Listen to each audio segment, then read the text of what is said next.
A millionaire threw his own mother out on the street. Months later, he was shocked by the letter he received.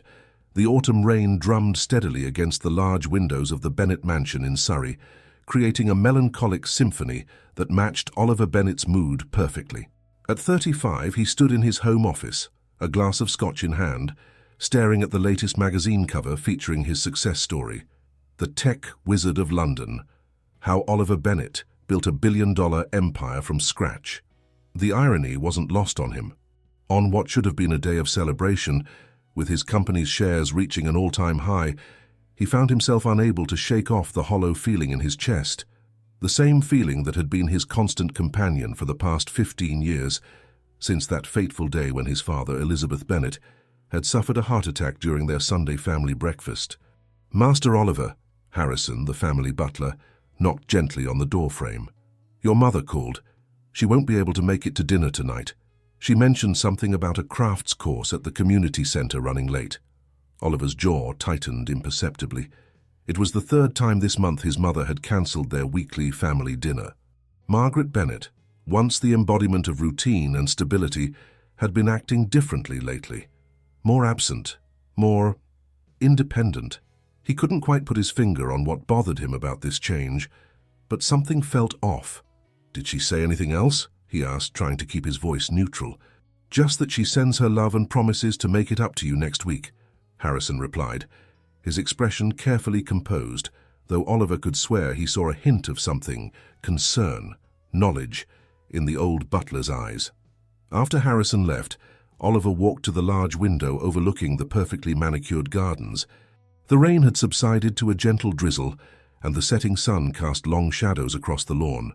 His mother had loved gardening once, spending countless hours tending to her roses and hydrangeas, but lately the garden had been left to the care of professional landscapers. Another change in a growing list of transformations he'd noticed in Margaret.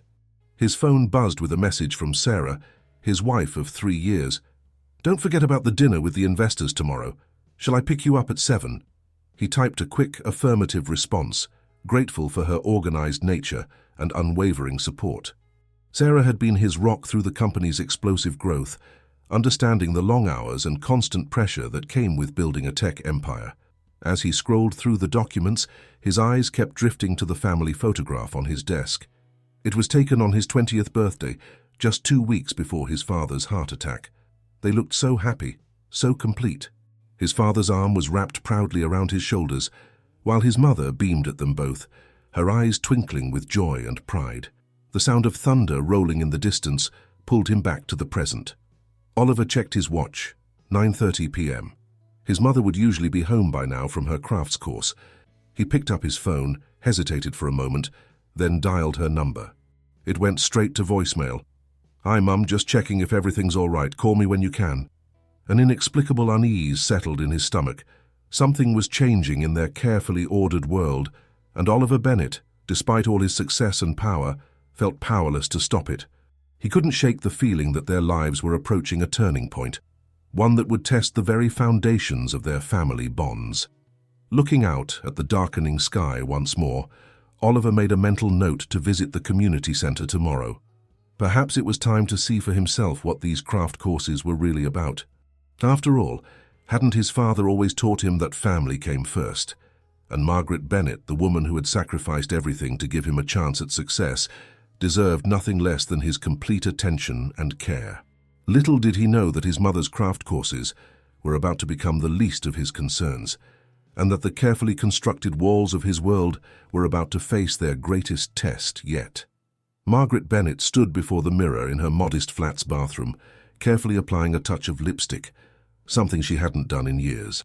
At 55, she still possessed the gentle beauty that had characterized her youth, though fine lines now traced the corners of her eyes and mouth, marking years of both laughter and sorrow. "You're being silly, Ma," she whispered to her reflection, smoothing down her cream-colored blouse.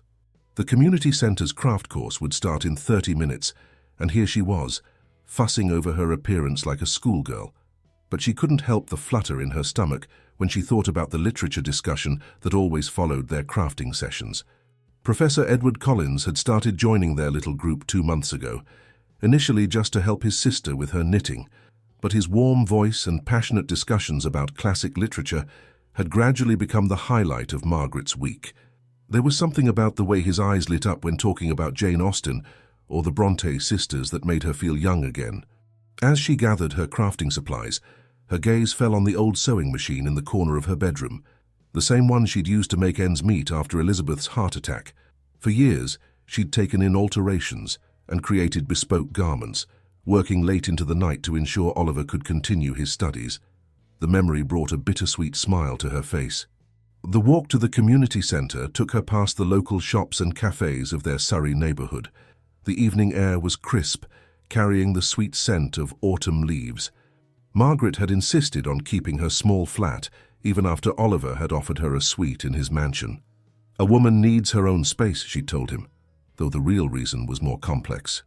The flat held memories of Elizabeth, of their early married life, of Oliver's childhood, memories that somehow felt diluted in the grandeur of her son's new world.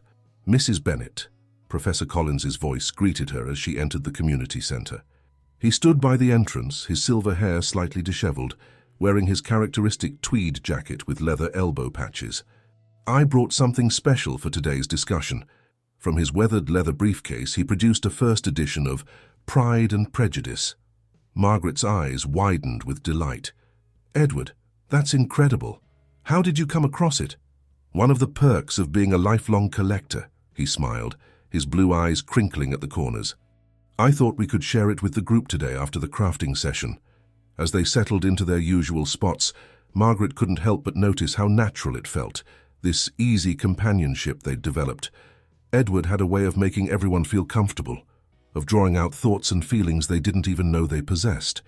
During their discussions, Margaret found herself sharing insights about literature that surprised even her. "You know," Edward said softly as they worked on their respective projects, "you have quite a gift for analysis. Have you ever considered taking some literature courses at the local college?" Margaret's hands stilled on her knitting. "Oh, I couldn't possibly. I mean, at my age—" "Age is just a number, Margaret," he replied, his voice gentle but firm.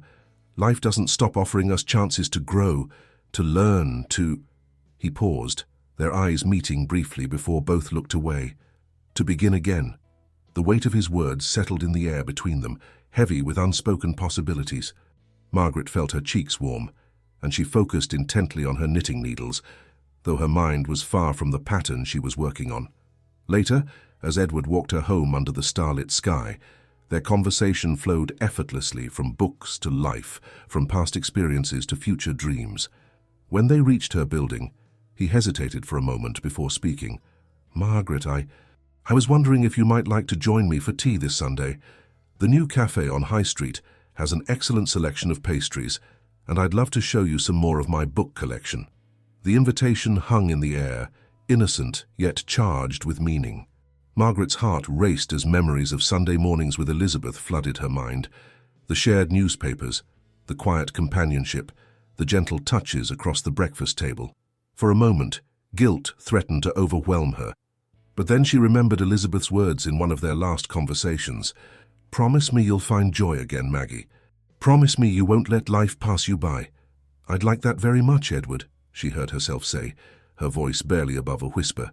As she climbed the stairs to her flat, Margaret felt lighter somehow, as if something long dormant within her was beginning to stir. But alongside the excitement bubbled a current of anxiety. What would Oliver think?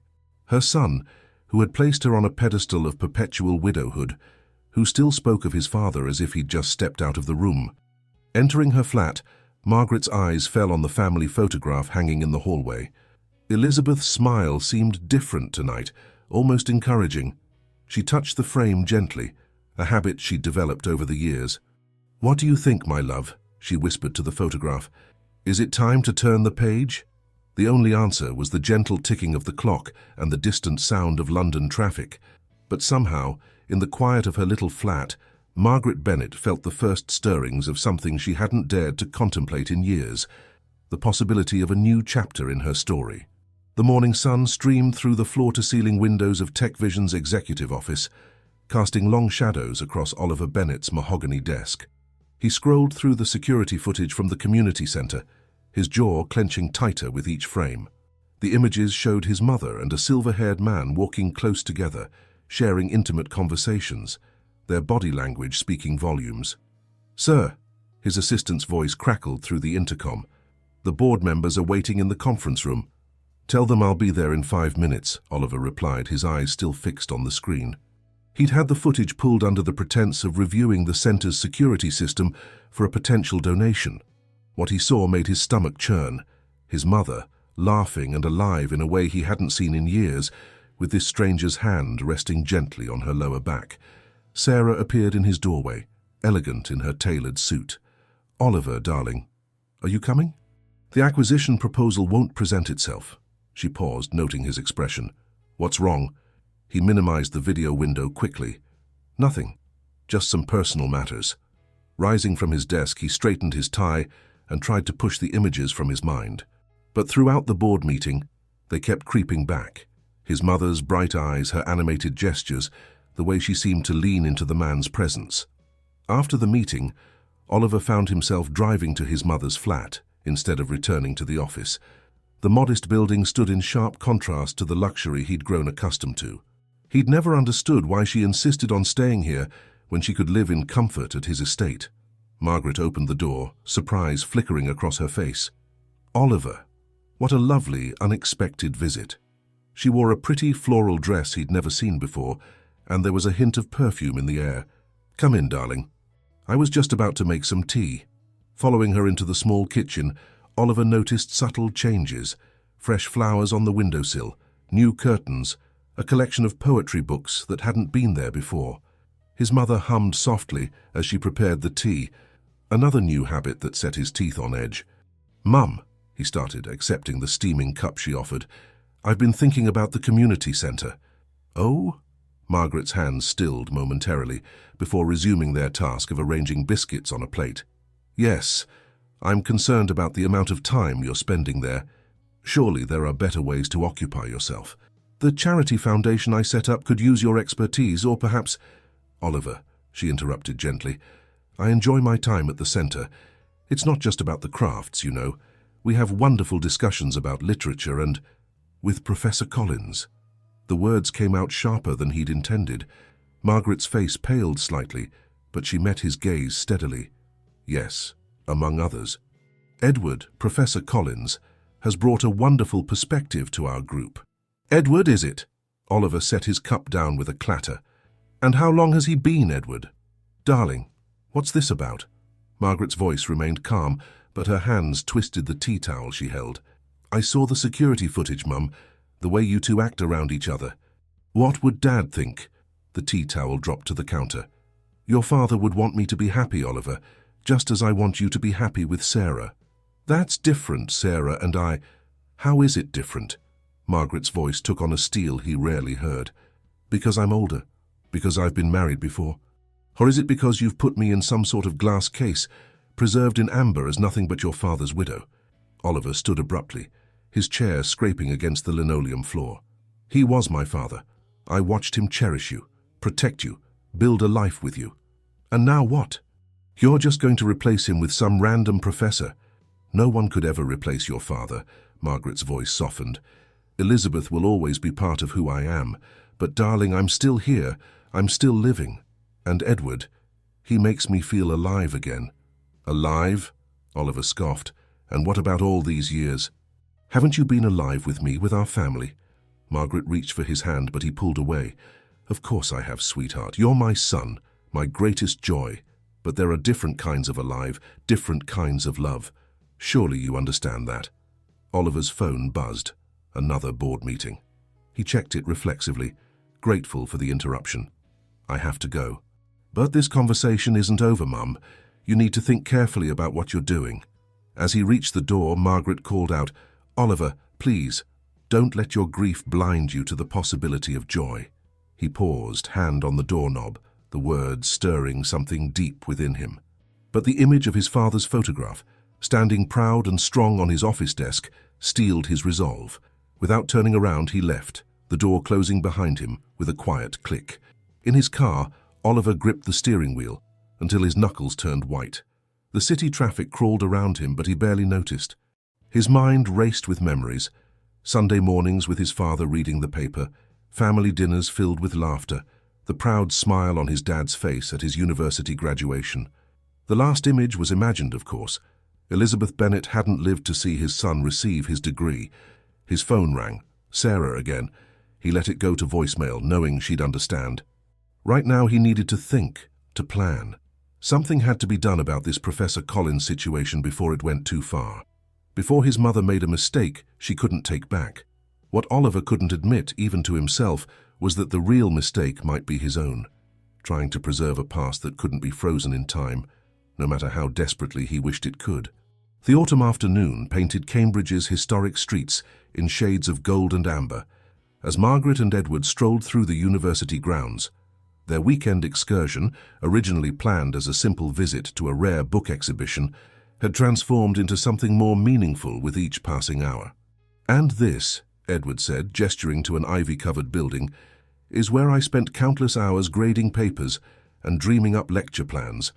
Though I must admit, the coffee in the faculty lounge was absolutely dreadful."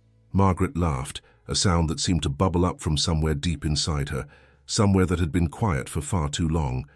"I can't believe you survived on terrible coffee for 30 years. Well, the literature made up for it," he smiled, his eyes crinkling at the corners. "There's something magical about introducing young minds to the power of words, watching them discover the universal truths hidden in stories centuries old." They found a quiet bench overlooking the River Cam, where punts glided by lazily in the afternoon sun. Margaret pulled her cardigan closer against the slight chill, and Edward instinctively moved nearer, their shoulders touching lightly. "I've been thinking about what you said," Margaret began, watching a fallen leaf dance across the water. "About taking some literature courses." Edward's face brightened. "Have you really?" "Margaret, you'd be brilliant at it. Your insights during our discussions are always so profound. It's just, Oliver's reaction to our friendship has made me realize something."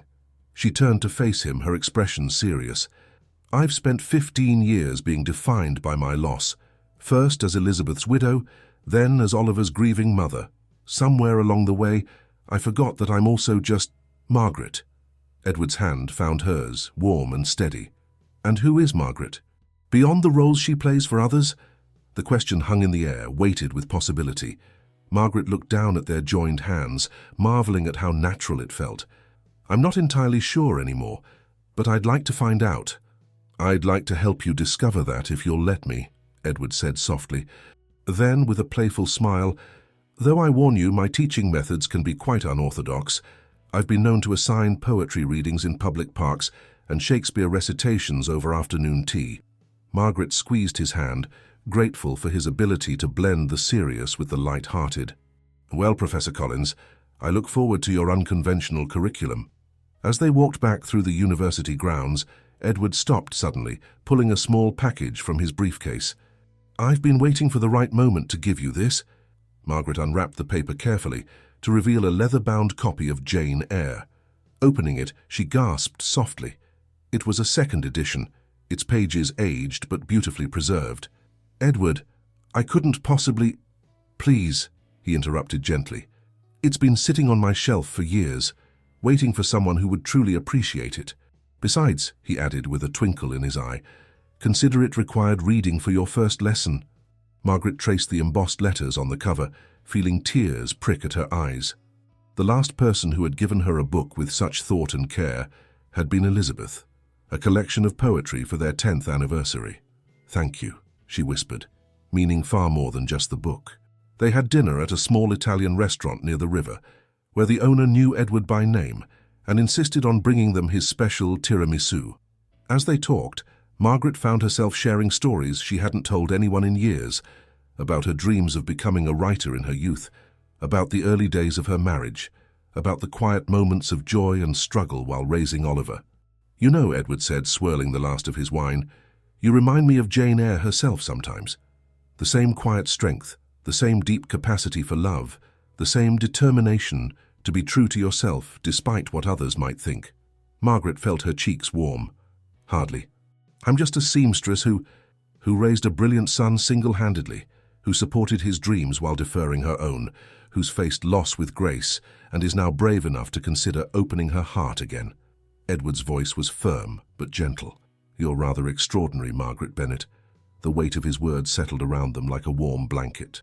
Outside, the street lamps flickered to life, casting a soft glow through the restaurant's windows. Margaret realized with a start that hours had passed, and she hadn't once thought about what Oliver would say, or whether she was betraying Elizabeth's memory. As they waited for their taxi back to London, Edward turned to her, his expression serious. "Margaret, I want you to know that I understand the complexity of your situation. If you need time or space or—" She silenced him by reaching up and touching his cheek, a gesture so natural it surprised them both. "Edward, you've given me something I thought I'd lost forever, the courage to imagine a different future. Please don't apologize for that." The taxi ride home was quiet, both lost in thought as the countryside rolled past their windows. Margaret's hand found Edward's in the darkness, their fingers intertwining. When they reached her building, he walked her to her door just as he had done dozens of times before. But tonight felt different. Perhaps it was the lingering magic of Cambridge, or the way the moonlight silvered Edward's hair, or simply the culmination of months of growing feelings. When he leaned in to kiss her cheek goodnight, Margaret turned her face slightly, and their lips met in a gentle, questioning kiss. Time seemed to stop, then rush forward all at once. When they finally pulled apart, both were smiling, though tears glistened in Margaret's eyes. "Are you all right?" Edward asked softly, concern clouding his features. "Yes," she whispered, touching her lips wonderingly. "I just never expected to feel this way again. It's rather overwhelming." "We'll take it one day at a time," he promised, squeezing her hand.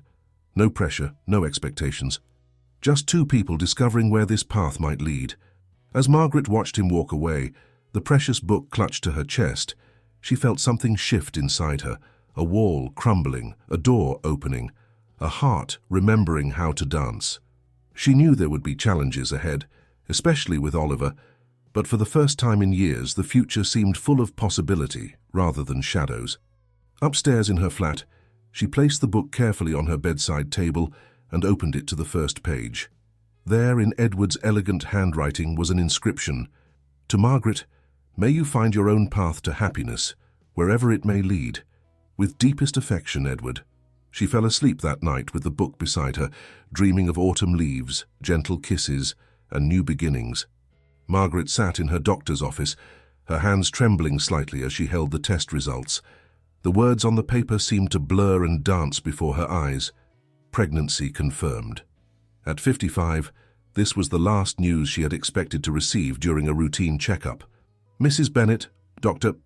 Wilson leaned forward in her chair, her expression kind but serious. "I know this must come as quite a shock. Given your age, we'll need to discuss the various factors and risks involved." Margaret nodded absently, her mind already racing ahead. How would she tell Edward? How would Oliver react? The thought of her son's potential response made her stomach clench with anxiety. "Would you like me to call someone for you?" Dr. Wilson asked gently. "No, thank you." Margaret managed a small smile. "I just need a moment to process this." Outside the clinic, the London streets bustled with their usual afternoon activity, but Margaret felt as if she were moving through a dream. She found herself walking to the university where Edward was giving his afternoon lecture. They had been seeing each other for 6 months now, their relationship growing stronger with each passing day. But this would change everything. She waited in the courtyard, watching students stream past with their backpacks and coffee cups. When Edward emerged from the building, his face lit up at the sight of her, then quickly shifted to concern as he read her expression. "Margaret, what's wrong?" She took his hand and led him to a quiet corner of the courtyard, beneath an old oak tree. "Edward, I need to tell you something, and I'm not quite sure how." His hand tightened around hers. "Whatever it is, we'll face it together."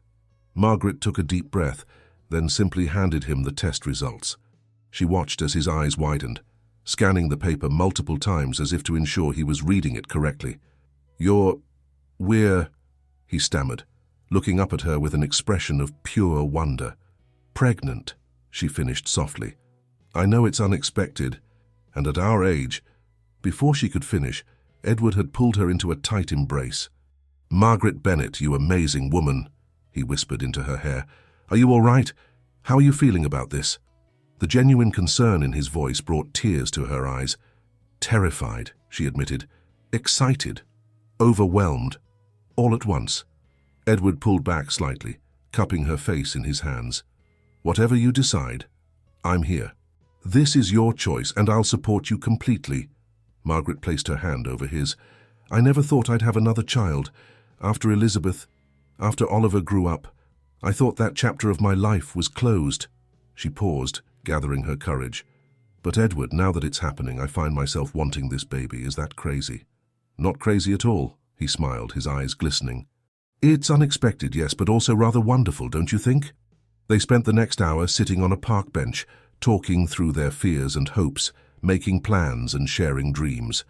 Edward spoke of converting his home office into a nursery, his excitement growing with each detail. Margaret found herself caught up in his enthusiasm, allowing herself to imagine this new future.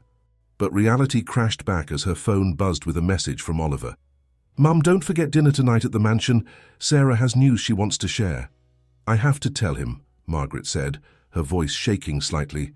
And soon, before he hears it from someone else. Edward squeezed her hand. Would you like me to be there when you do? She shook her head. I think this is something I need to do alone. He's already struggling with our relationship. This news, it needs to come from me. As they parted ways, Edward kissed her forehead tenderly. Call me afterward, no matter what time. And Margaret?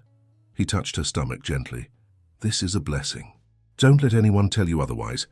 That evening, Margaret stood before her mirror, smoothing down her dress and touching her still flat stomach wonderingly. A child, at 55. The idea still seemed surreal, yet with each passing hour, it felt more right, more meant to be. She picked up her phone and dialed Sarah's number. Her daughter-in-law answered on the second ring. Margaret, are you on your way? Yes, dear, but Sarah, could you do me a favor? Whatever your news is, please share it first tonight. I have something to tell Oliver as well, and I think it might be better if yours comes first. There was a pause on the other end. Of course, Sarah said warmly. Is everything all right? Margaret smiled, touching her stomach again. Yes, I think it is. Different, but all right. As she gathered her purse and keys, Margaret's eyes fell on the photograph of Elizabeth on her bedside table. Well, my love, she whispered, I could use some of your strength tonight. The taxi ride to Oliver's mansion felt both too long and too short.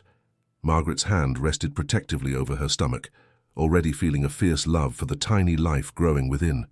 Whatever Oliver's reaction might be, she knew one thing with absolute certainty. This baby was a gift, unexpected but precious, and she would protect it with everything she had. The mansion loomed ahead, its windows glowing warmly in the evening light. Margaret took a deep breath, straightened her shoulders and stepped out of the taxi. Tonight would change everything, for better or worse. But as Edward had said, this was a blessing, and she refused to let fear overshadow the joy in her heart. Harrison opened the door with his usual dignified smile. Good evening, Mrs. Bennet. Master Oliver and Mrs. Sarah are waiting in the dining room. Margaret nodded, steeling herself for what was to come. As she walked down the familiar hallway, she sent up a silent prayer. Not for acceptance, but for strength. Whatever happened next, she would face it with the same courage that had carried her through all of life's previous challenges. After all, she was no longer just Elizabeth's widow or Oliver's mother. She was Margaret Bennet, and she was about to write a new chapter in her story. None for me, thank you, she said quietly when he reached her glass. Oliver raised an eyebrow but didn't comment, moving on to fill Sarah's glass instead. The silence stretched for a moment before Sarah cleared her throat. Well, since we're all here, Sarah began, her face glowing with excitement, Oliver and I have some wonderful news to share. She reached for her husband's hand, squeezing it gently. We're expecting a baby. Margaret's heart swelled with joy and a touch of irony. Oh, darling, that's wonderful. She rose to embrace them both, holding Sarah extra tight. When are you due?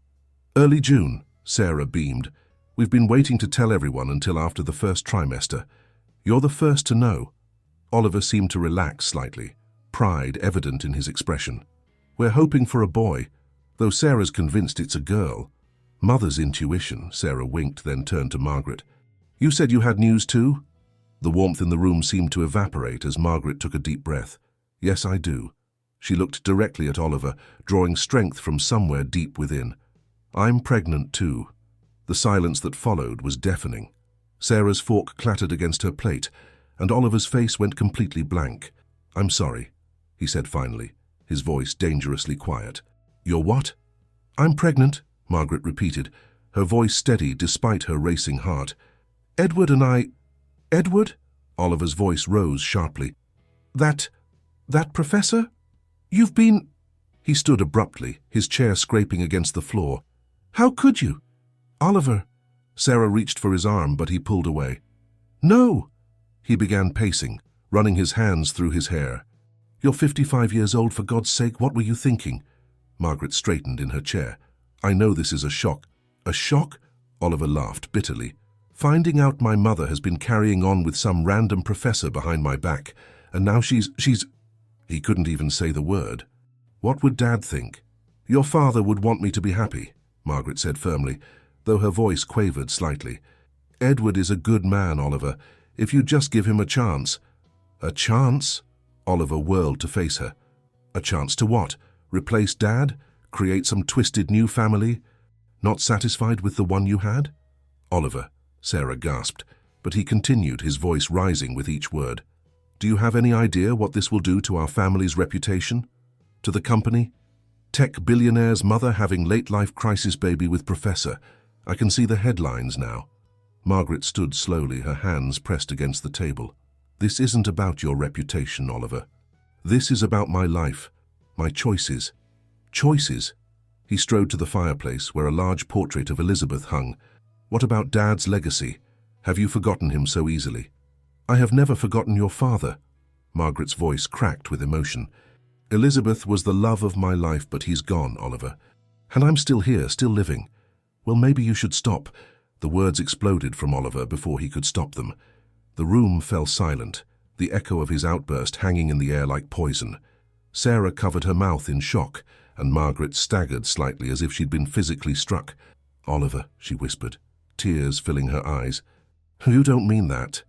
But her son's face had hardened into something she barely recognized. "You have a choice to make, Mother. Either terminate this situation or leave this house and never come back. I won't have you making a mockery of Dad's memory." "Oliver, please." Sarah stood, her own eyes wet with tears. "You can't mean that. She's your mother." But Oliver was beyond reason, years of unprocessed grief erupting like a volcano. "Make your choice, Mother. The family you have, or the one you're trying to create with your professor." Margaret's hands moved instinctively to her stomach, protective. She looked at her son, really looked at him, and saw not the successful businessman he'd become, but the wounded 20-year-old who'd lost his father too soon. Her heart ached with love for him, even as it broke at his ultimatum. "I choose life, Oliver," she said softly. "I choose love. I choose the future, even if it's not the one we planned." She moved towards the door, then paused. "When you're ready to talk, really talk, I'll be there. I'll always be your mother, and I'll always love you. Harrison will help you pack your things." Oliver's voice was cold, controlled. "I expect you out by tomorrow evening." Sarah made a sound of protest, but Margaret held up her hand. "It's all right, dear. Take care of yourself and my grandchild." She managed a weak smile. "Both of you." As she walked out of the dining room, Margaret heard the crash of something being thrown against a wall, followed by Sarah's muffled sobs. Her feet carried her automatically through the mansion's halls, past the family photographs that lined the walls, past the memories of happier times. Harrison was waiting by the front door, his elderly face lined with concern. "Mrs. Bennett." "It's all right, Harrison." She touched his arm gently. "Would you call me a taxi, please?" As she waited, Margaret pulled out her phone and dialed Edward's number. He answered on the first ring. "Margaret, how did it go?" She couldn't speak for a moment, tears finally spilling over. "Edward," she managed finally, Could you come get me?" "I'm already on my way," he said without hesitation. "I've been parked around the corner just in case." There was a pause, then softly, "We'll figure this out together, my love. All three of us." Margaret ended the call just as Harrison returned.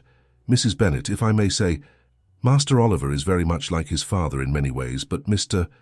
Elizabeth had one quality that Master Oliver has yet to learn, the ability to forgive." She squeezed the old butler's hand, grateful for his kindness. "Thank you, Harrison. Take care of them for me." Outside, the night air was cool against her tear-stained cheeks. Margaret could see Edward's car approaching in the distance, and somehow, despite everything, she felt a flutter of hope in her heart. This wasn't the end of her story. It was just the beginning of a new chapter. Her hand rested on her stomach, feeling the promise of new life within. "We'll be all right," she whispered to herself, to her unborn child, to the memory of Elizabeth, and to the future that awaited. "We'll all be all right in time." Edward's modest Victorian townhouse in Richmond felt like a sanctuary in the storm. Morning light filtered through lace curtains, casting delicate patterns across the breakfast table where Margaret sat, wrapped in one of Edward's oversized cardigans, her hands cupped around a mug of chamomile tea. "You should eat something," Edward said gently, placing a plate of toast and scrambled eggs before her. "The doctor said it's important to keep your strength up." 3 days had passed since the confrontation at the mansion. 3 days of quiet tears, of Edward's unwavering support, of Sarah's worried text messages, and of deafening silence from Oliver. Margaret's few possessions, clothes, photographs, and precious mementos, now occupied various corners of Edward's home, creating an odd blend of their lives that somehow felt right despite the circumstances. "I've been thinking," Edward said, settling into the chair beside her with his own breakfast, "we should convert the study into a proper bedroom. That way we can turn the guest room into the nursery. It has better natural light and—" He stopped, noticing Margaret's expression. "Too soon?" She reached for his hand across the table. "No, not too soon. It's just overwhelming sometimes. How quickly everything has changed. We can take it slow," he assured her, squeezing her fingers. "There's no rush to settle everything at once." But they both knew that wasn't entirely true. At 55, Margaret's pregnancy was considered high risk, and their doctor had emphasized the importance of minimizing stress and establishing a stable routine quickly. "I need to find a job," Margaret said suddenly, pushing her plate away. "I can't depend entirely on you, Edward." "It wouldn't be right." Edward's expression softened. "You don't have to—" "Yes, I do," she insisted. "This baby will need things, and I need to feel useful, independent." "Actually," he said, reaching for his briefcase, "I might have something for you to consider." He pulled out a letter bearing the university's letterhead. "The English department is looking for an administrative assistant. The hours are flexible, the benefits are good, and—" He smiled sheepishly. "I might have mentioned your name to the department head." Margaret's eyes widened. "Edward Collins. Did you pull strings for me?" "Absolutely not," he protested, though his eyes twinkled. "I merely mentioned that I knew someone with excellent organizational skills, a deep love of literature, and impeccable taste in tea companions. The interview is entirely up to you." Before Margaret could respond, her phone buzzed with a text from Sarah. "Had my first ultrasound today. Wish you could have been there. Oliver's still angry, but I'm working on him. Take care of yourself, and my future sister, brother-in-law love you." Margaret showed the message to Edward, her eyes misting. "She's such a dear girl. I worry about being caught in the middle of her pregnancy and Oliver's anger." "Sarah seems perfectly capable of managing both," Edward observed, clearing away the breakfast dishes. "And speaking of managing things, we have our own appointment with Dr. Wilson this afternoon, our first ultrasound." The reality of it hit Margaret suddenly. They would see their baby today. Their baby. The thought sent a wave of emotions through her. Joy, fear, excitement, and a touch of guilt that Elizabeth wasn't here to share in this unexpected chapter of her life. As if reading her thoughts, Edward wrapped his arms around her from behind, his chin resting on her shoulder. "He would want you to be happy, you know. From everything you've told me about Elizabeth, he sounds like a man who understood that love grows. It doesn't divide." Margaret leaned back against him, drawing strength from his steady presence. "I found one of his old letters yesterday while unpacking. He wrote it just before his heart gave out. I've never shown it to Oliver." Edward waited patiently as she retrieved the letter from her bedside drawer. The paper was worn at the creases, well handled over the years. Margaret's voice trembled slightly as she read, "My dearest Maggie, the doctors say my heart isn't what it used to be, and while they're doing their best, I need you to know something. You've made every day of my life richer by being in it. Your love, your strength, your capacity for joy, they've been my greatest blessings. But darling, if anything happens to me, please don't lock your heart away. You have too much love to give, too much life to live. Promise me you'll remain open to happiness, wherever you might find it." Oliver will understand, in time. He has your strength and my stubbornness, a challenging combination I know all my love always, Elizabeth. Edward held her as she cried, gentle tears that felt more like release than grief. When she finally looked up at him, he brushed them away with his thumb. Should we show this to Oliver? He asked softly. Margaret shook her head. Not yet. He needs to come to terms with this in his own way, in his own time. The letter will still be here when he's ready. The rest of the morning passed in a quiet routine of domestic tasks. Edward insisted on carrying the heavier boxes as they continued unpacking, while Margaret arranged her books alongside his in the study's built-in shelves. Their collections complemented each other perfectly, his academic texts and first editions mixing with her beloved novels and poetry collections. As they prepared to leave for their doctor's appointment, Margaret paused in the hallway, studying their reflection in the antique mirror. Edward stood behind her, his silver hair catching the light, his hands resting protectively on her shoulders. They made an unlikely pair, perhaps, but somehow they fit. "Ready?" he asked, helping her with her coat. Margaret touched her stomach, where their miracle was growing. "Ready," she smiled, and for the first time in days, she truly meant it. Outside, the autumn air was crisp and clear. As they walked to Edward's car, hand in hand, Margaret felt a sense of peace settle over her. This wasn't the life she had planned, but perhaps it was the life she was meant to find, a second chance at love, at motherhood, at joy. "Edward," she said as they drove through Richmond's leafy streets. I think I'll take that interview at the university." His smile lit up his entire face. "They'll be lucky to have you." Margaret looked out at the passing scenery, her hand resting on her stomach. New life was growing within her, and around her a new world was taking shape. It wasn't perfect, and the pain of Oliver's rejection still ached, but it was real and it was hers to embrace. Working too hard, trying to prove something to herself, to Oliver, to everyone. "I should have seen the signs." "This isn't your fault," Sarah said firmly, sitting beside him. "Margaret is the most determined person I know. She gets that same look Oliver does when they've made up their minds about something." Before Edward could respond, Dr. Wilson emerged from the emergency room doors. Both he and Sarah stood immediately. "Professor Collins?" "Doctor." Wilson's expression was serious but not grave. "Mrs. Bennet is stable now, but there are some concerns we need to discuss. The pregnancy is putting significant strain on her system. Her blood pressure is dangerously high, and we've detected some irregularities that need careful monitoring." "Can I see her?" Edward asked, his voice barely above a whisper. "Yes, but briefly. She needs rest." "Doctor." Wilson glanced at her chart. "And she'll need to make some serious lifestyle changes if this pregnancy is to continue safely. Complete bed rest might become necessary." As Edward followed the doctor, Sarah finally pressed the call button on her phone. It rang several times before going to voicemail. She took a deep breath and left a message. "Oliver, it's Sarah. Your mother's in hospital. Nothing fatal, but there are complications with the pregnancy.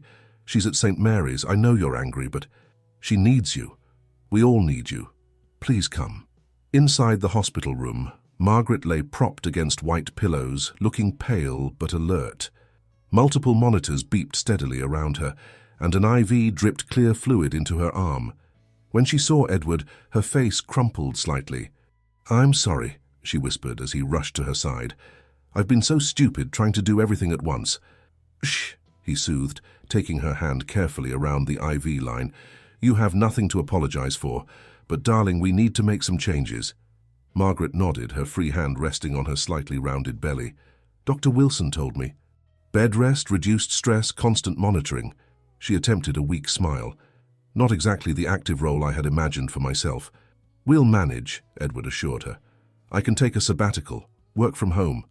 "You'll do no such thing," Margaret interrupted. "Your students need you. We'll figure something out." A knock at the door interrupted them. Sarah entered tentatively, her eyes bright with tears. "Can I come in?" Margaret brightened immediately, reaching out her arms. "Oh, darling, you shouldn't have come. Think of your own condition." "Try and stop me," Sarah smiled, embracing her mother-in-law carefully. "Someone needs to keep you in line, since you clearly can't be trusted to take care of yourself." The three of them talked quietly for a while, making plans and arrangements. Sarah insisted on hiring a private nurse to help during the day when Edward was teaching. Margaret started to protest, but one look at her daughter-in-law's determined face made her reconsider. "I left a message for Oliver," Sarah said finally, watching Margaret's face carefully. "He should know what's happening." Margaret's hand tightened on Edward's. "He has his own life to worry about, his own baby on the way." "Margaret," Edward said gently, "he's your son. Whatever's happened, that hasn't changed." Before anyone could say more, a commotion in the hallway drew their attention. A familiar voice, raised in argument with hospital staff, made Margaret's heart skip a beat. "I don't care about visiting hours." The door burst open, and Oliver stood there, looking disheveled and frantic. His tie was loose, his usually perfectly styled hair a mess, as if he'd been running his hands through it repeatedly. For a moment he looked exactly like the scared 20-year-old who'd lost his father. "Mum?" His voice cracked slightly. Margaret felt tears spring to her eyes. "Oliver?" He took one hesitant step forward, then another, his eyes taking in the monitors, the IV, his mother's pale face. Sarah moved aside, making room for him by the bed. "The baby?" he asked, his voice rough. "Is fine," Margaret assured him, "just letting us know we need to be more careful." Oliver nodded, then seemed to notice Edward for the first time. The two men regarded each other silently, years of unspoken tension hanging in the air. Finally, Oliver spoke. "You've been taking care of her?" Edward straightened slightly. "We take care of each other." Another nod, shorter this time. Oliver turned back to his mother, and something in his face had softened. "When Sarah called, I remembered when Dad—" "Oh, my darling boy." Margaret reached for his hand, and after a moment's hesitation, he took it. "I'm not going anywhere. I promise." Sarah quietly shepherded Edward toward the door, giving mother and son some privacy. In the hallway, Edward leaned against the wall, exhaustion finally catching up with him. "He came," he said wonderingly. Sarah smiled, rubbing her own pregnant belly unconsciously. "Of course he did. He's Margaret's son. And under all that anger and pride, he loves her more than anything." Inside the room, Oliver had sunk into the chair by his mother's bed, still holding her hand. Neither spoke for a long moment, letting the steady beep of the monitors fill the silence. "I've been so angry," Oliver finally said, his voice low. "So scared of losing you like we lost Dad. And instead of supporting you, I tried to control you. I'm sorry, Mum." Margaret squeezed his hand. "We've both made mistakes, darling, but we're family. That never changes. Even with—" He gestured vaguely at her stomach. "Your sister or brother," Margaret said firmly. "Your father's last gift to us in a way, teaching us that love only grows when you share it." Oliver's eyes filled with tears. "I found his letters, you know, in the study at the mansion. He wrote about wanting you to be happy, about hoping you'd find love again." He looked up at his mother. "Why didn't you show them to me before?" "Because you needed to find your way to understanding on your own," Margaret said softly. "Just like I needed to find my way to living again." The monitors continued their steady rhythm, marking each precious moment, as mother and son began the delicate work of rebuilding their bond, stronger now for having been tested, more precious for having almost been lost. "You really don't have to do this," Margaret protested as Oliver showed them around the newly renovated space. The morning sun streamed through floor-to-ceiling windows, illuminating the thoughtfully arranged furniture and medical equipment, discreetly positioned near a comfortable bed. "Yes, I do," Oliver said firmly. "The best specialists are here in London, and this way both you and Sarah can be monitored closely." He paused, gathering courage. "Besides, I've missed our Sunday breakfasts." Edward watched the exchange with quiet satisfaction, noting how Oliver had begun to include him in conversations, albeit somewhat stiffly. The younger man's protectiveness now extended, albeit grudgingly, to include his mother's partner and unborn sibling. Sarah had become the family's binding force, her own pregnancy advancing alongside Margaret's. She'd taken to organizing afternoon teas in the mansion's conservatory, where both expectant mothers could rest comfortably while the family gathered around them. "Have you thought about names?" Sarah asked one such afternoon, her hand resting on her own growing bump. The conservatory had become their favorite spot, filled with plants and natural light, creating a peaceful haven. Margaret exchanged a glance with Edward before responding. "We've been considering Elizabeth for a girl." The room fell silent. Oliver, who had been checking work emails on his phone, looked up sharply. "After Dad?" he asked, his voice carefully neutral. "Yes," Margaret said softly. "Your father believed in love's ability to grow and change. Naming your sister, if it's a girl, after him would be a way to honor that belief." Oliver was quiet for a moment, then asked, "And if it's a boy?" "We were thinking of James," Edward spoke up. "After my grandfather, who raised me and introduced me to literature." He hesitated, then added, "Unless you'd prefer we use Elizabeth's middle name, William." The genuine consideration in Edward's voice seemed to touch something in Oliver. He set down his phone, giving the older man his full attention. "Tell me about your grandfather." As Edward shared stories about the man who'd shaped his love of books and teaching, Margaret watched her son's face carefully. She saw something there she hadn't noticed before, a willingness to understand, to create space in his heart for new connections. The afternoon light softened as their conversation meandered through memories and hopes. Sarah, ever practical, had brought up the subject of childcare. "We could share a nanny," she suggested. "The babies will be so close in age, it would be wonderful for them to grow up together." "Assuming they both arrive safely," Margaret murmured, her hand instinctively moving to her stomach. Oliver noticed the gesture and the worry in his mother's eyes. "Doctor, Wilson says everything's progressing well," he reminded her. "The bed rest and monitoring are just precautions."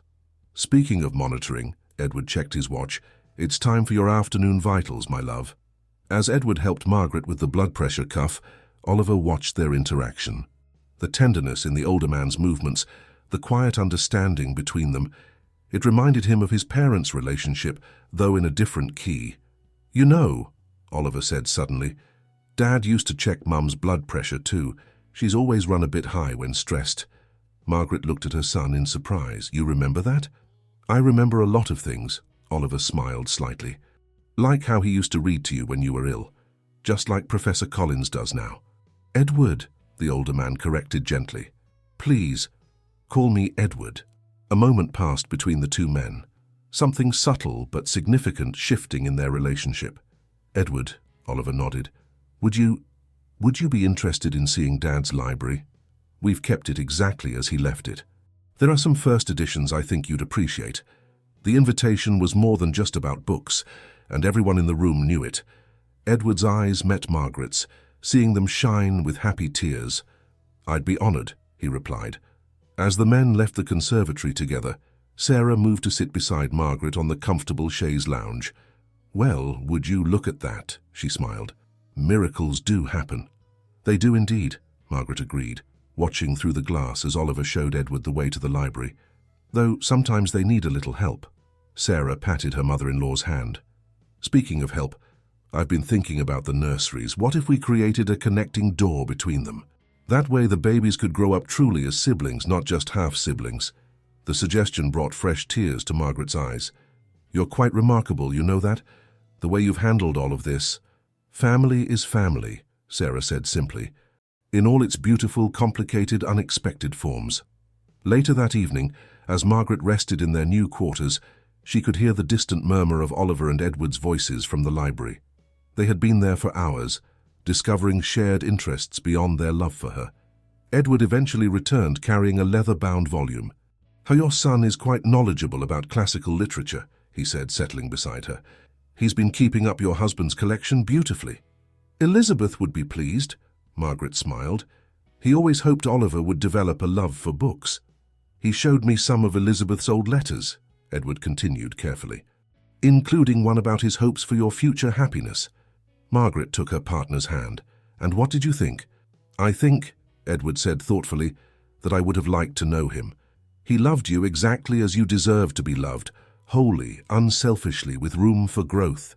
The baby chose that moment to kick, making Margaret gasp softly. Edward's hand joined hers on her rounded belly, feeling the movement of their child. "Hello there, little one," he whispered. "You're quite the miracle, you know that? You're helping heal hearts before you're even born." Margaret looked around their new space, thinking of the family gathering just walls away, of the future taking shape with each passing day. "Our miracle," she corrected gently. "All of this, it's all a miracle." And in the quiet of the evening, as the mansion settled around them, Margaret felt truly at peace for the first time in years. Their unconventional family was finding its way, creating something new and beautiful from the foundations of the past. The Bennett mansion buzzed with quiet excitement as Christmas approached. Both Sarah and Margaret were in their final months of pregnancy, their due dates mere weeks apart. The East Wing had been transformed not only with medical equipment, but with holiday decorations that brought warmth to the clinical necessities. Oliver stood in the doorway of what would soon be his sister's nursery, watching as Edward carefully hung a mobile of stars and moons above the antique crib, the same one Oliver himself had slept in as a baby. "The restoration work you did on this is remarkable," Edward commented, adjusting the mobile's position. "Sarah mentioned you spent weeks working on it yourself." "Dad made this crib," Oliver replied, running his hand along the smooth wooden rail. "I found his original sketches in the workshop. It felt right, having his handiwork here for both babies." Through the connecting door they could see Sarah's chosen nursery theme coming to life, a woodland scene with gentle animals and soft greens. The two rooms complemented each other perfectly, just as the two incoming infants would. "Oliver?" Margaret's voice called from the sitting room. "Could you help me with something?" They found Margaret surrounded by old photo albums, her doctor-mandated bed rest turning into an impromptu family history project. Sarah sat beside her, both women's feet elevated, sharing a plate of ginger biscuits. "I thought it was time to create new albums," Margaret explained, "ones that tell our whole family story. For both babies." She held up a photograph of Elizabeth holding newborn Oliver. "They should know all their grandparents, even the ones they'll never meet." Oliver sat carefully on the edge of the bed, taking the photograph. "I'd almost forgotten how young Dad was here." He looked up at Edward. Would you like to see some of these?"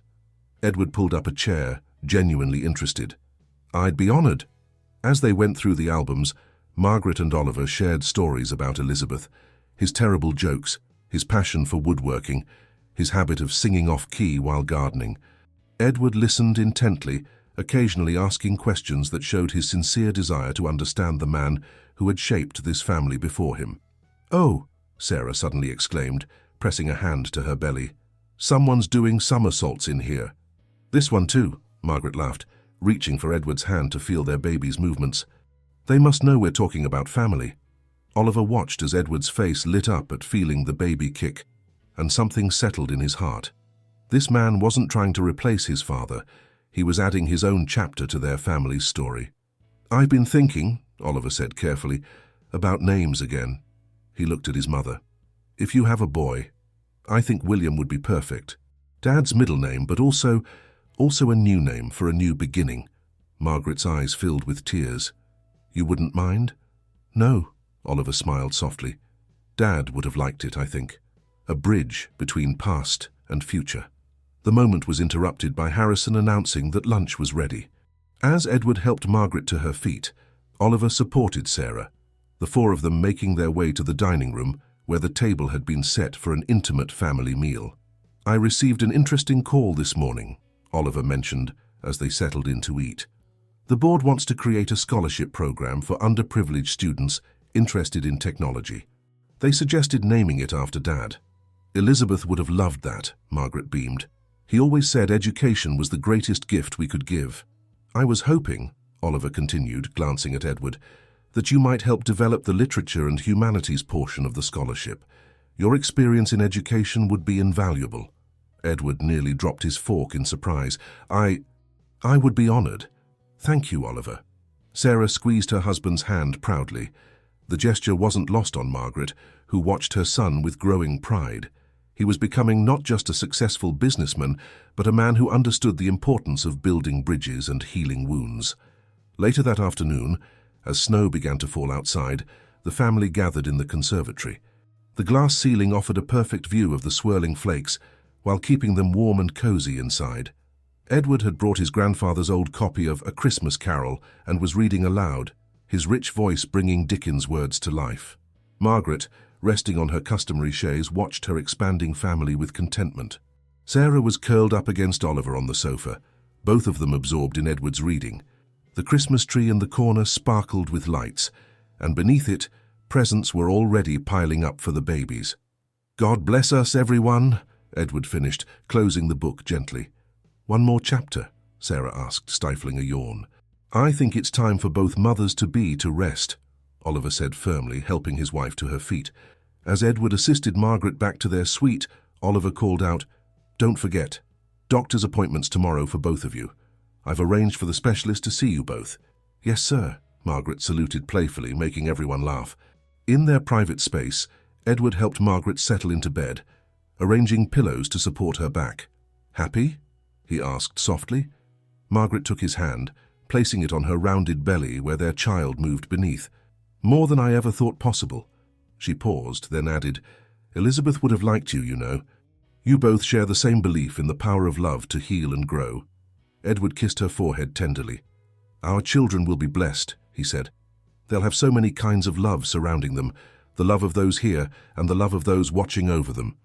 Outside, the snow continued to fall, coating the mansion's grounds in pristine white. Inside, a family that had been broken was knitting itself back together, stronger for having been tested, richer for having grown in unexpected ways. As Margaret drifted off to sleep, she smiled, thinking of the two precious lives growing within the mansion's walls. They would arrive into a home filled with love, not just the echo of past love, but the vibrant reality of present love and the bright promise of future love yet to unfold. The February wind howled outside St. Mary's Hospital as Oliver paced the waiting room, his normally composed demeanor completely abandoned. In an unexpected turn of events, both Sarah and Margaret had gone into labor on the same day, their rooms just down the hall from each other. "Oliver, dear, you'll wear a hole in the floor," Sarah called from her bed as he made another pass by her door. She was in the early stages of labor, still relatively comfortable, but Margaret's situation was more critical. At 55, every aspect of her delivery required extra precaution. Edward sat beside Margaret's bed, holding her hand as monitors beeped steadily around them. Dr. Wilson had been clear. They needed to proceed with extreme caution. Margaret's blood pressure was concerning, and the baby's heart rate had shown some irregularities. "Remember your breathing, love," Edward encouraged, wiping Margaret's forehead with a cool cloth. "Just like we practiced." Oliver appeared in the doorway again, his tie long since discarded, shirt sleeves rolled up. "How is she?" "I'm right here," Margaret managed between controlled breaths. "And I'm fine. Go back to Sarah. She needs you more right now." But Oliver couldn't seem to make himself leave. The monitor's beeping reminded him too much of another hospital room 15 years ago, when he'd lost his father. The thought of losing his mother, too. "Oliver Bennett," Margaret's stern voice cut through his spiraling thoughts. "Your wife is in labor with your child. Go to her." "That's an order from your mother." A small smile cracked through his worry. "Yes, Mum." He hesitated, then crossed the room to kiss her forehead. "But I'll be checking in." As he left, Margaret squeezed Edward's hand through another contraction. "He's so like his father sometimes," she whispered when it passed. Elizabeth would pace exactly the same way when he was worried. Hours passed in a blur of medical checks, quiet encouragement, and increasing intensity. Sarah's labor progressed steadily, while Margaret's required more intervention. By midnight, the waiting room had filled with flowers and anxious family members. "Mrs. Bennett," Dr. Wilson appeared in the doorway, her expression serious. "The baby's heart rate is showing some distress. We need to consider an emergency cesarean." Edward's grip on Margaret's hand tightened. "Whatever is safest," he said firmly. "No arguments from me," Margaret agreed, though fear flickered in her eyes. "Edward, promise me something. Anything. If something happens," she began. "Don't," he interrupted gently but firmly. "Nothing is going to happen. You and our child will be fine. We have too much living left to do together." From down the hall came the distinct sound of a baby's first cry. Sarah had delivered a healthy baby boy. Oliver's jubilant voice could be heard announcing, "He's here." Margaret smiled through her tears. "Go tell them about the cesarean," she urged Edward. Oliver should know. Minutes later, as they prepared Margaret for surgery, Oliver appeared in his surgical gown. "I'm coming in with you," he announced. Sarah insisted. "She's resting with Nicholas and her mother." "Both of you?"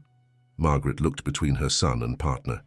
"Both of us," Oliver confirmed, sharing a look with Edward. "You've got two hands to hold, Mum. Might as well use them." The operating room was bright and efficient, the medical team moving with practiced precision. Margaret lay on the table, a surgical drape hiding the procedure from view. Edward and Oliver stood on either side of her head, each holding one of her hands. "Tell me about Nicholas," she asked, trying to stay calm as the surgery began. Oliver's face softened with new father pride. "He's perfect. Dark hair like Sarah's, but they think he'll have my eyes. 7 pounds, 4 ounces. "Another Bennett man." Margaret smiled, then tensed as she felt pressure. "Almost there," Dr. Wilson called out. "Everyone ready?" The next few moments were a blur of sensation and sound, and then a new cry filled the room, strong and indignant. "It's a girl." Margaret tried to see past the drape. "Is she all right? Is she healthy?" "She's perfect." Edward's voice cracked with emotion as he caught his first glimpse of his daughter. "Absolutely perfect." "Elizabeth," Margaret whispered. "Little Elizabeth." Oliver watched as the nurses cleaned and wrapped his baby sister, emotion thick in his throat. She was tiny but mighty, with a shock of fair hair and, when she briefly opened them, eyes that seemed to hold all the wisdom in the world. "Dad would have loved her," he said softly. "He does love her," Margaret replied, tears streaming down her face. "He's here watching over all of us." The next hour was a flurry of activity, as Margaret was moved to recovery, and little Elizabeth was checked thoroughly. Despite the concerning signs during labor, both mother and daughter were declared healthy, though they would be monitored closely. Finally, in a private room, the entire family gathered. Sarah, in a wheelchair, held Nicholas, while Edward carefully placed Elizabeth in Margaret's arms. Oliver stood behind his wife, one hand on her shoulder, the other reaching out to touch his sister's tiny fingers. "Look at them," Margaret marveled. "Born on the same day, they'll be more than cousins, they'll be best friends." "They're a new generation," Edward agreed. "A new chapter in the Bennett family story." "Speaking of which," Oliver cleared his throat, "Sarah and I have been talking. We'd like Elizabeth's middle name to be Margaret, if that's okay. Elizabeth Margaret Collins Bennett. A name that honors all her family, past and present." Fresh tears spilled down Margaret's cheeks as she looked at her son, this wonderful man who had learned to open his heart to new love while holding tight to the old. "It's perfect," she whispered. As if in agreement, both babies chose that moment to wake, their newborn cries harmonizing in a duet that made everyone laugh. 2 new lives, born into a family that had learned that love doesn't divide. It multiplies, growing ever stronger with each new branch of the family tree. Outside, the February wind had calmed, and the first light of dawn was breaking over London. A new day, a new beginning, a new chapter in a story that was still being written with every beat of 2 tiny hearts. 1 year later, the Bennett mansion's gardens bloomed with spring flowers, their colors vibrant against the emerald lawn, where 2 babies, now active 1-year-olds, explored the world on unsteady legs. Elizabeth, with her fair hair catching the sunlight, toddled after her nephew Nicholas, their gleeful squeals filling the air.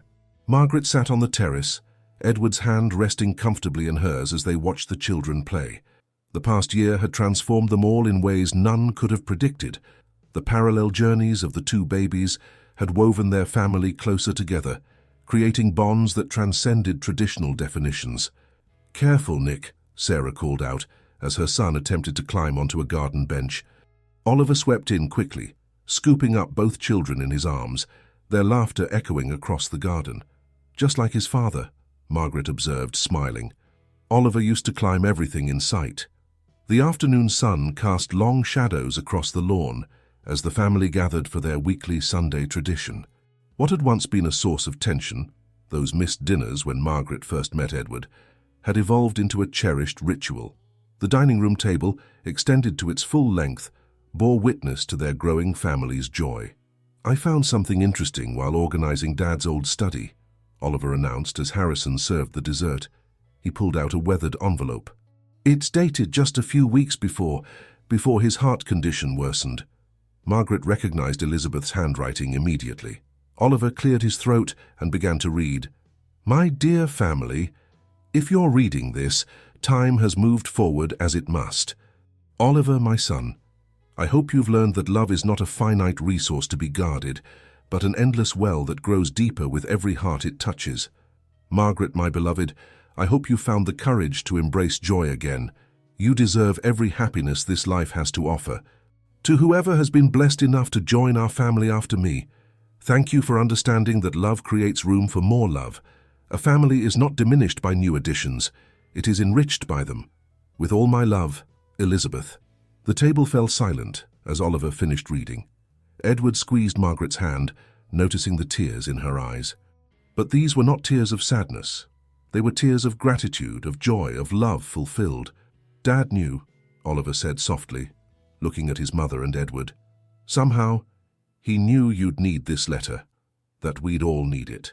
Sarah wiped her own eyes, watching as Nicholas and Elizabeth played together on their blanket near the table. "Look at them," she smiled. "They don't see complications or half-siblings or step-grandparents. They just see family." "Speaking of family," Edward spoke up, "Margaret and I have an announcement." He glanced at his wife, who nodded encouragingly. "We've decided to establish a foundation in Elizabeth's name. The Elizabeth Bennet Family Trust will support both education and the arts, with a special focus on helping non-traditional families thrive." Oliver's face lit up. The company would be honored to be the primary donor. We could integrate it with the scholarship program. As the adults discussed the foundation's possibilities, little Elizabeth pulled herself up using the table's edge, her tiny hand reaching for the framed photograph that always held the place of honor. In it, Elizabeth Bennet smiled out at his family, his image watching over them as they created new memories. "Duh!" Elizabeth pointed at the photograph, then at Oliver, making the connection in her innocent way. Oliver lifted his sister onto his lap, his voice thick with emotion. "That's right, sweetheart. That's your other daddy, watching over all of us." Margaret watched her son with their daughter, marveling at how far they'd come.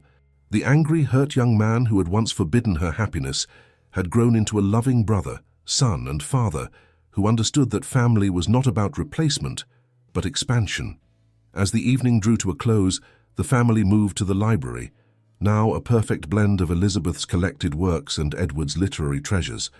Nicholas and Elizabeth had fallen asleep on their playmat, their small hands almost touching.